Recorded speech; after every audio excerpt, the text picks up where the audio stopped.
Let's find a good old podcast. Drive through, no. Something to wrestle, no. Insight, no. Wrestling report? What is this?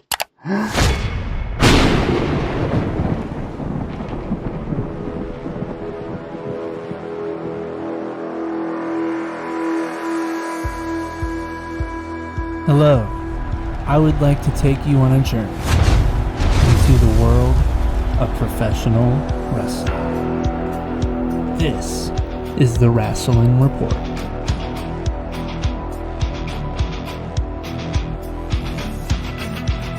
Alright, hello everybody and welcome to another episode of the Rasslin Report, where I talk nothing but my passion, and that's wrestling.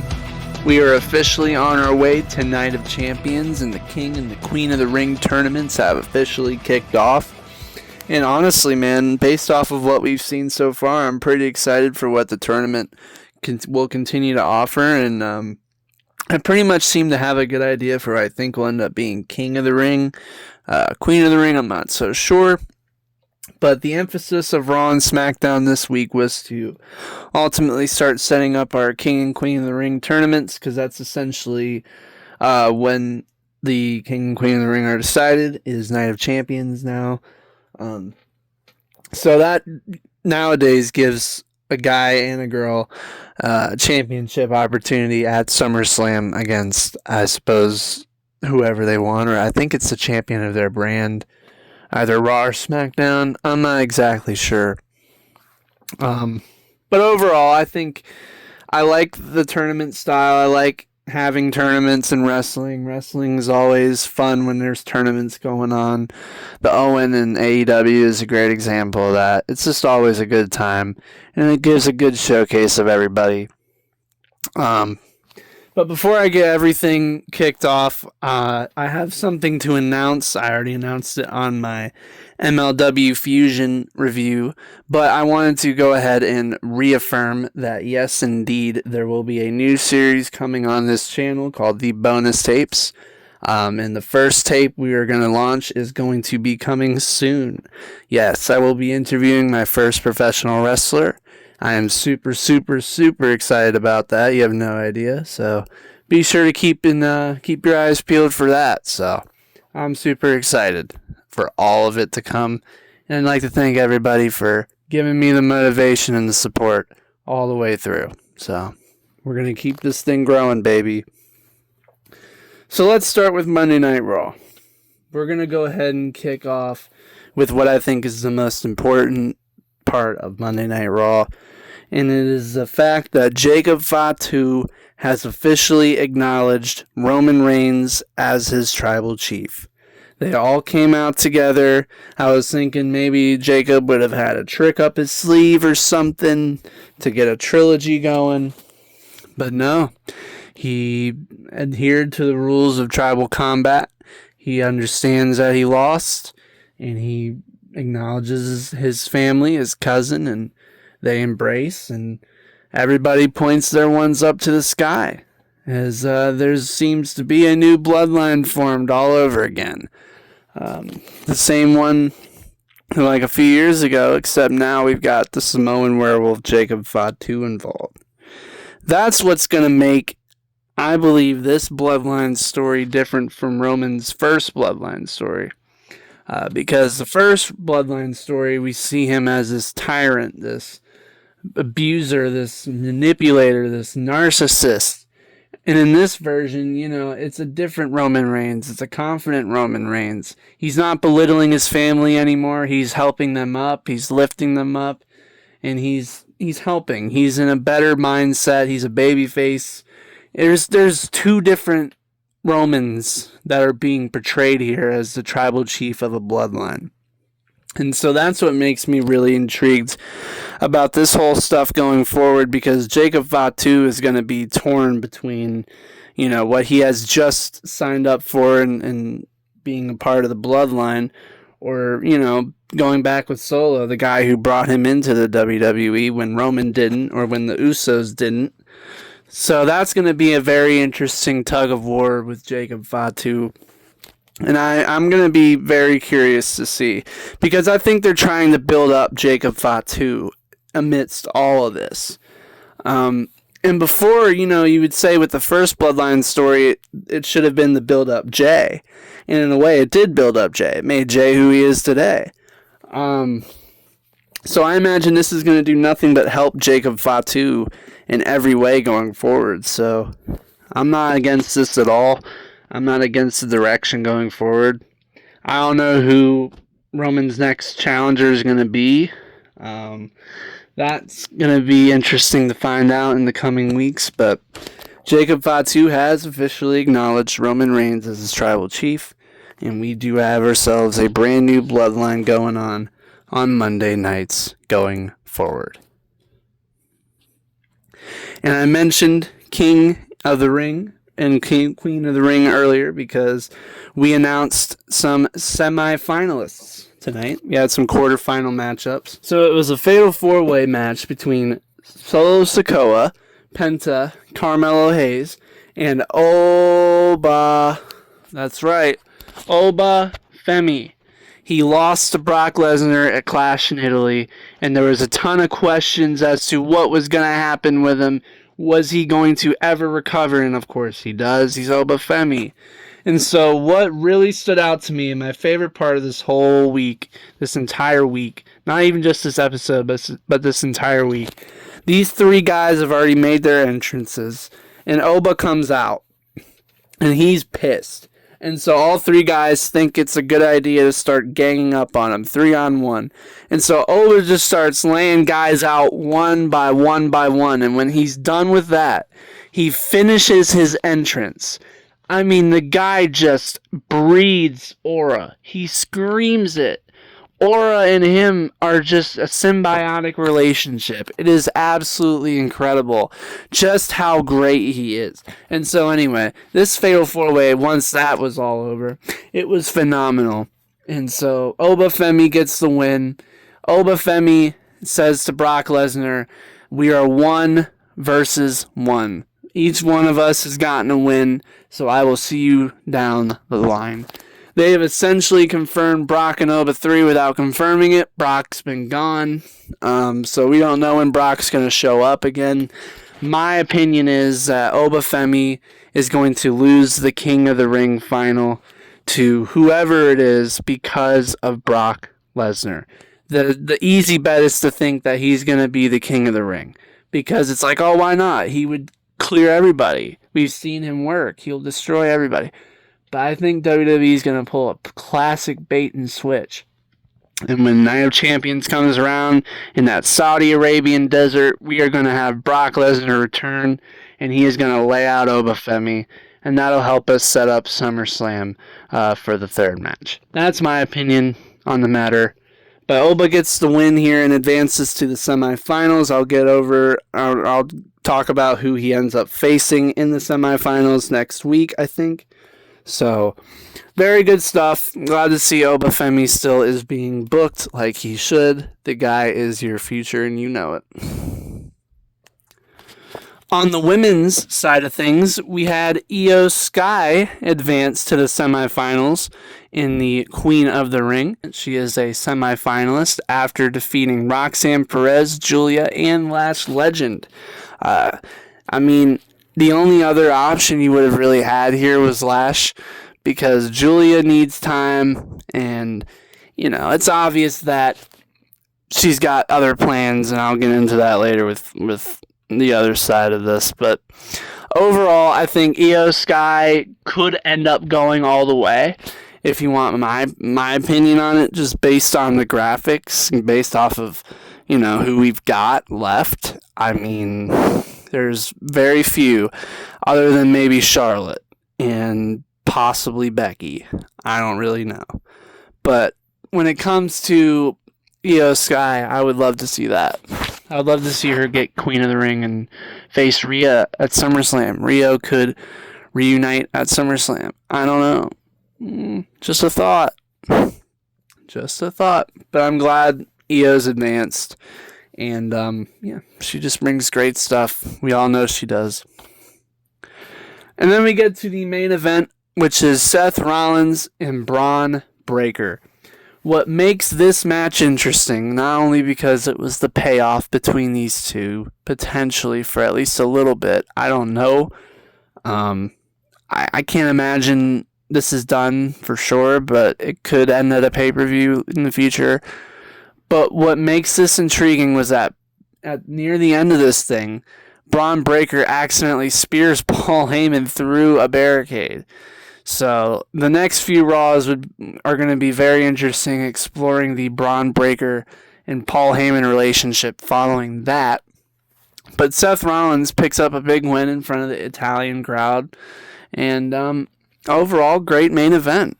I think Raw did a solid job at giving us what we needed to do to get started on the build-up towards Night of Champions. I can't really say too much. So with that, I'll move on to Friday Night SmackDown.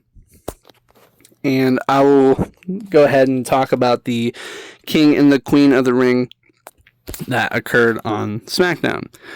So, Raquel Rodriguez got her victory on SmackDown this evening, or yesterday evening as I'm recording this. And she got the victory over JC Jane, Kiana James, and Bayley. And if you remember what I said about Julia, this was really the story of this match. Because for a minute there, I was thinking Kiana James was going to win because she had Julia by her side. They've been buddies for a while. This might be, WWE ready to push Kiana to the next level. But what I found interesting was that Kiana James, at the end of this thing, after Raquel got the victory, she turned heel on Julia. And so they ended up brawling, and I imagine there's going to start being a feud being built up between Julia and Kiana James. And that maybe is the fire that Julia needs. Maybe this is WWE saying, look, we're going to give a chance on Julia and we're going to see what the fans say. I'm all for it. I want to see Julia do more than just a Women's United States title. I think she could do more than that. But there needs to be more time given to it. So I only hope that with this branching off into its own thing, that Julia will get more time to, and Kiana James is going to be fine. They know what they see in her. I'm just worried about Julia, so I'm curious to see how that turns out with the heel turn and all that. That's very intriguing. But on the men's side of things, what I didn't expect, given how absolutely loaded the match was, Dominic Mysterio, yes, Dirty Dom, has advanced to the semifinals to fight Oba Femi. Now, he fought Braun Breaker, he fought Trick Williams, and he fought Damian Priest. Now, I love Dom as much as the next guy. His gimmick, his heel character is phenomenal. I love that character. He's gonna get squashed by he's gonna get squashed by him, and that's okay, Dom. It's all right, but I think that's the problem when you load a fatal four-way like that. And most of these fatal four-ways I'm looking at, I can basically tell you who's got the best chance. But with this one, it's like you had 2 or 3 heavy hitters all 4 of these guys are damn heavy hitters, man. So I don't know. It's weird. It's weird to me. I don't know. But Dominic Mysterio has advanced. I don't know. I think that's the end of the road for him, but Breaker's got bigger fish to fry with Seth. Trick's got bigger fish to fry with Mello and Ricky Saints. And Priest has got bigger fish to fry with R-Truth and dealing with R-Truth. So, that alone is enough to deal with. I'm intrigued by it. I think Dominic and Oba is going to be an intriguing match. It's not the one I expected, but I'm here for it anyway. So, the contrast of heel and boo, or heel and face, like the boos and cheers, should be definitely there, no doubt. And then we get to our juice of the story. The juice of the story tonight and that is Cody Rhodes, Sami Zayn, and Gunther. Gunther is upset because of how the finish of Clash in Italy went. He knows his foot was under the bottom ropes and the referee didn't see it. And so he knows that pinfall that occurred wasn't accurate. Cody knows that. And so they're just yelling at each other about just trying to get another match scheduled. And Sami Zayn comes out, and Sami Zayn's been having problems with Cody Rhodes for quite a little bit now because he feels like he's disrespected. He's the last good guy left.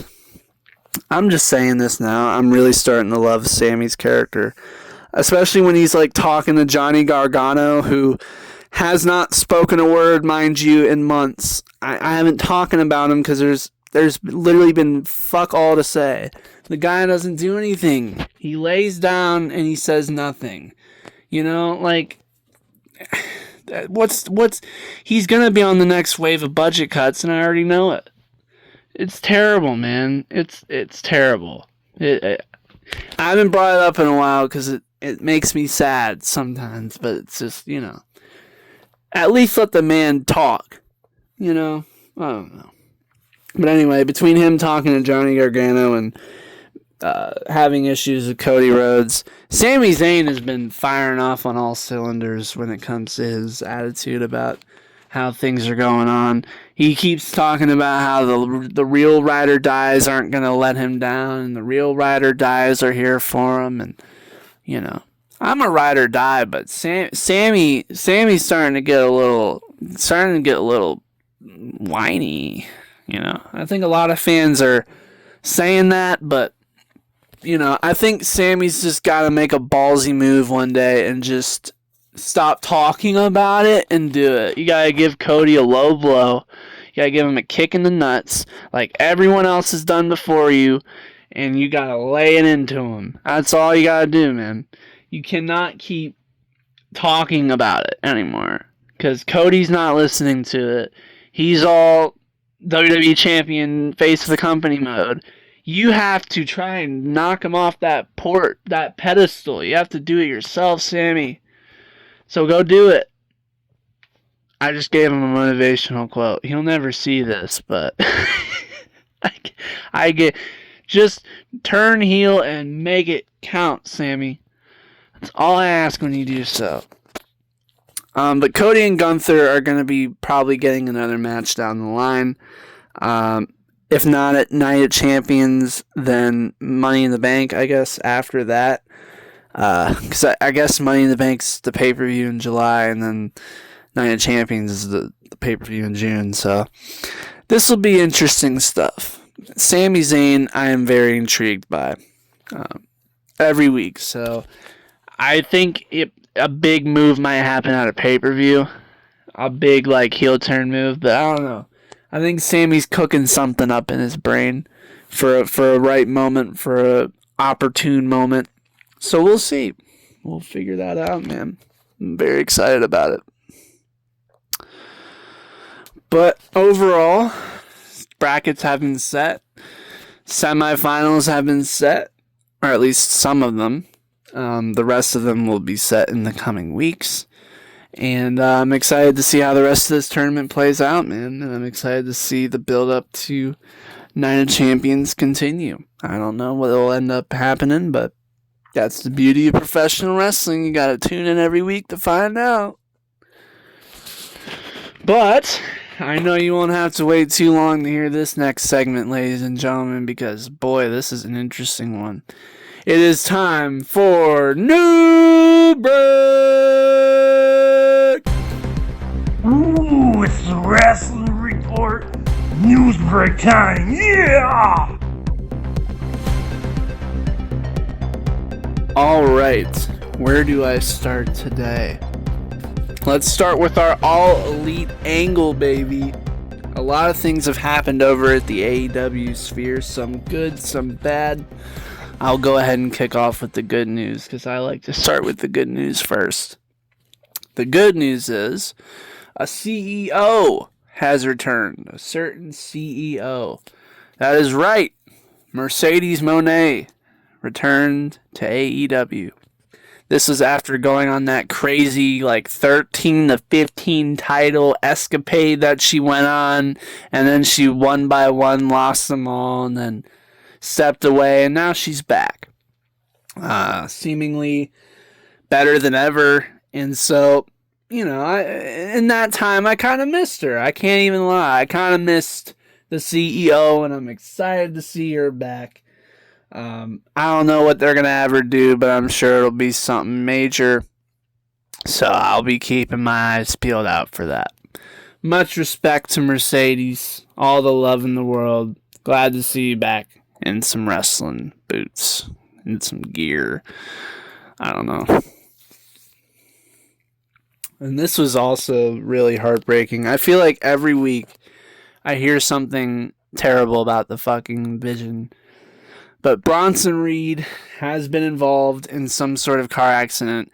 He was talking about how somebody ended up swiping him, and they were on their phone distracted, and he was with his kid, and they're both okay. Everyone's okay, thankfully. No one was seriously hurt, but, it's just like, damn, man. Like, can this group catch a break? Logan Paul just tore his triceps. Bronson Reed just got involved in a car crash. I mean, god damn, man. If I'm WWE, I'm starting to think this group is cursed. And I'm not talking about Danhausen. I'm talking about some real fucking shit. Like, did one of them go to Annabelle, the real Annabelle, and grab one? Like, damn, man. I don't know. This whole team is cursed. I don't know. Bad stuff keeps happening to him, man. I apologize. I'm sorry. I apologize, and my heart goes out to Bronson Reed, and I'm sorry I had to deal with that. Hope to see you back soon, because, I'm sure you're eager to.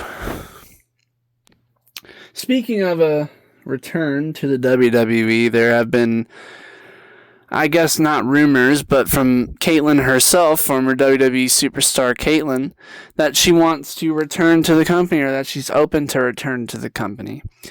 She's about 40 now, and last time we've seen her on television, I believe, was about 14,